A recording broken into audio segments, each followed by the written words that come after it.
আসসালামু আলাইকুম।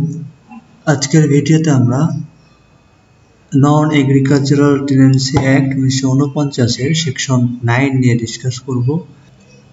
এখানে 1 বছরের বেশি এবং 12 বছরের কম সময়ের জন্য যেসব নন এগ্রিকালচারাল টেন্যান্ট নন এগ্রিকালচারাল ল্যান্ড ধারণ করে তাদের কিছু রাইটস তুলে ধরা হয়েছে।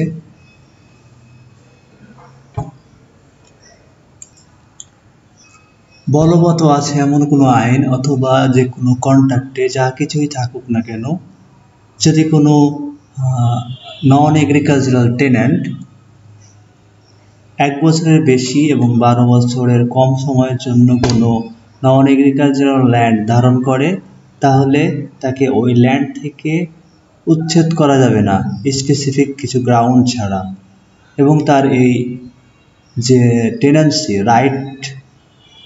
রাইট রয়েছে এই ল্যান্ডে, সেটা অন্যান্য ইমুভেবল প্রপার্টির ন্যায় উত্তরাধিকারের মাধ্যমে বা ইমুভেবল প্রপার্টি অন্য যেভাবে ট্রান্সফার করা যায় সে একইভাবে এগুলো ট্রান্সফারযোগ্য। এখানে 3টি গ্রাউন্ড উল্লেখ রয়েছে, যে গ্রাউন্ডগুলোতে নন এগ্রিকালচারাল টেন্যান্টকে উচ্ছেদ করা যেতে পারে।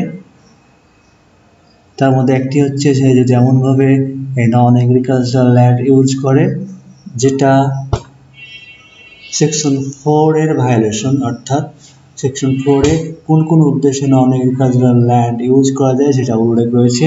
সেই উদ্দেশ্যগুলো ভায়োলেট করলে এরপরে তার যে লিজ রয়েছে এই লিজের টাইম এক্সপায়ার হয়ে গেলে এবং তার লিজে যদি কোনো টাইম উল্লেখ না থাকে, তাহলে ল্যান্ডলর্ড 6 মাসের নোটিশ দিয়ে তাকে উচ্ছেদ করতে পারে, এবং এক্ষেত্রে সে ডেপুটি কমিশনার কর্তৃক নির্ধারিত রিজনেবল কম্পেনসেশন পাওয়ার অধিকারী হবে। আর ডেপুটি কমিশনার কম্পেনসেশনের যে অর্ডার দেবে সেটার এগেনস্টে সংক্ষুব্ধ ব্যক্তি ডিস্ট্রিক্ট জাজের কাছে আপিল ফাইল করতে পারবে উইদিন 30 days, অর্থাৎ 30 দিনের মধ্যে। Thank you for watching. Please don't forget to subscribe. Thank you.